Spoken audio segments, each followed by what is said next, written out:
Sobat Diet Kalori, bertemu kembali dengan saya Runeka, founder dari dietkalori.co.id.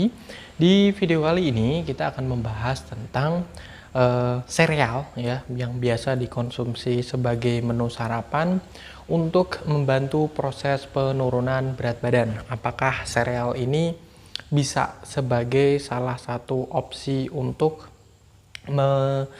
menurunkan berat badan gitu ya, apakah dia terbukti efektif, apakah bisa untuk mengurangi lemak dalam tubuh kalian. Nah, sebelum kita membahas lebih lanjut ya tentang sereal ini, biasanya sereal ini kebanyakan diproduksi ya atau diolah dari bahan bakunya ya, bahan utamanya biasanya itu dari gandum ya.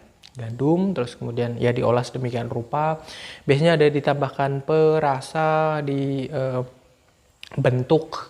dengan bentuk yang beraneka ragam dan biasanya disukai oleh anak kecil ya, karena juga target market mereka itu juga lebih ke anak kecil, sarapan pagi sebelum ke sekolah bisa mengkonsumsi sereal. Namun banyak sekali dewasa juga yang menjadikan sereal ini sebagai salah satu menu asupan sarapan mereka. Nah, sereal sendiri ya, per 100 gramnya itu mengandung sekitar kurang lebih 370 kilokalori ya, 370 kilokalori.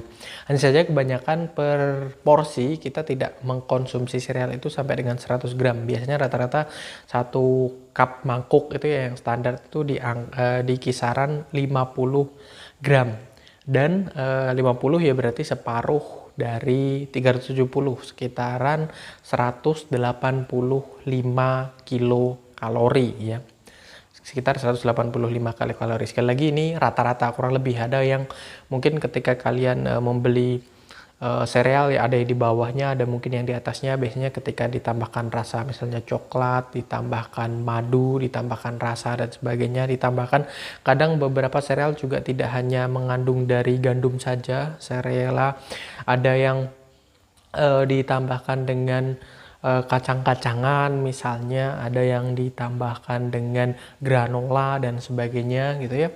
Otomatis jumlah kalorinya akan berbeda. Nah, perlu juga diperhatikan biasanya banyak sekali dan bahkan hampir rata-rata, dan proses penyajian sereal untuk sarapan biasanya memang ditambahkan susu. Nah, susu sendiri itu biasanya ya untuk satu cup sereal itu berporsi ya, susu yang biasa dipakai susu UHT, susu full cream gitu, di angka kalori sekitar kurang lebih 130 kilokalori ya. Dan kalaupun yang low fat biasanya juga di angka 80-90, tidak terlalu terpaut jauh juga ya, sekalipun mereka mengklaim low. Kadang kita termindset low itu bisa jadi sangat rendah, hanya saja masih di angka segitu gitu ya, misalnya 185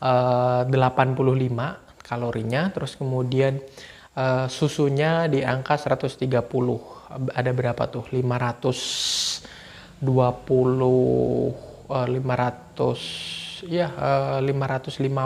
lah, sekitar 500 lebih sedikit lah gitu ya. Jadi 185 tambah 400 ya, masih di angka 400 lebih sedikit gitu. Nah, jadi apakah bisa bikin turun ataukah tidak ya? Jadi sereal ini di sarapan ya.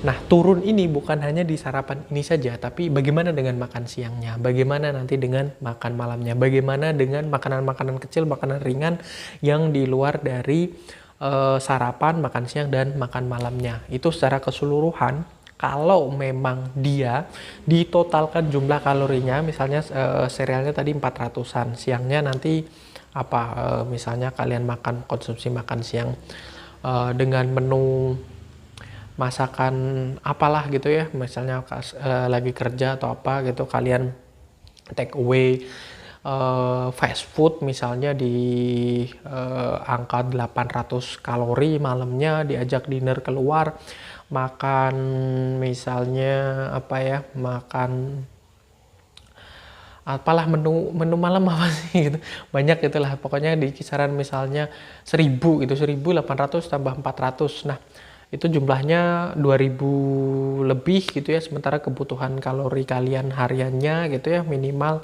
atau BMR-nya, basal metabolic rate-nya, jumlah kalori yang kalian butuhkan selama sehari itu di angka 2000, padahal yang kalian masukkan 2000 lebih. Ya sereal ini nggak akan ngefek untuk penurunan berat badan, jadi akan malah makin naik. Jadi tidak hanya serta-merta bergantung terhadap sereal di pagi hari.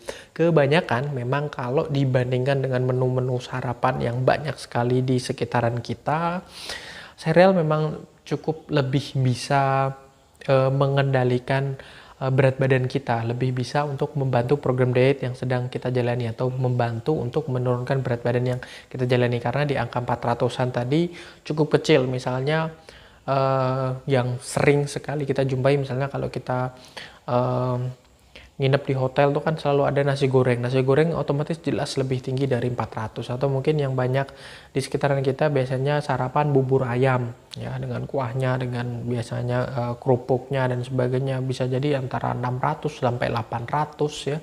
Atau mungkin nasi uduk lebih tinggi lagi, 800 sampai 1000 dengan ayam gorengnya dan sebagainya.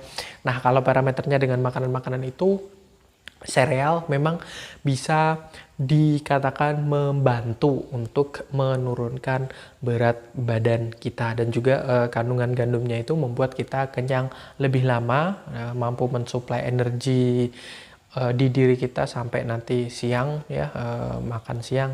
Dan ya baik-baik saja, dan saya tidak bermaksud terus kemudian menjatuhkan ya makanan-makanan tadi yang sebutkan ya, nasi goreng, bubur ayam, nasi uduk dan sebagainya. Kalian boleh mengkonsumsinya selama kalian tahu bahwasanya mereka makanan-makanan tersebut mengandung kalori yang cukup tinggi. Jadi kalian bisa berhati-hati misalnya di makan siangnya atau di makan malamnya semacam seperti itu. Atau nggak terus-menerus ya, sesekali misalnya ya dalam 1 bulan pengen yang namanya nasi uduk, pengen yang namanya bubur ayam ya, makanan-makanan tersebut masih bisa saja. Atau mungkin sendok 2 sendok, atau pesen yang ke tukang buburnya untuk benar-benar mengurangi porsinya gitu ya, boleh-boleh saja kan, sah-sah saja hal semacam seperti itu. Mungkin kalian tetap bayar full gitu ya, ya berbagi rezeki lah misalnya. Bilang aja lagi pengen tapi perutnya masih kenyang atau apa gitu kan, bisa aja gitu. Alasan lah yang selama ini membuat kalian itu memberatkan hal-hal semacam seperti itu gitu. Oke ya, saya rasa itu ya soal sereal. Jadi balik lagi, apakah dia bisa membantu atau tidak tergantung jumlah kalori keseluruhan. Nah, mudah-mudahan bermanfaat bagi kalian semua. Dan jangan lupa like, comment, and share. Subscribe juga bagi yang belum subscribe. Dan follow sosial media kami yang ada di bawah ini ya. Ada podcast di Spotify, ada Instagram, ada Facebook fanpage juga. Dan sampai bertemu kembali dengan saya Erwin Eka dari dietkalori.co.id.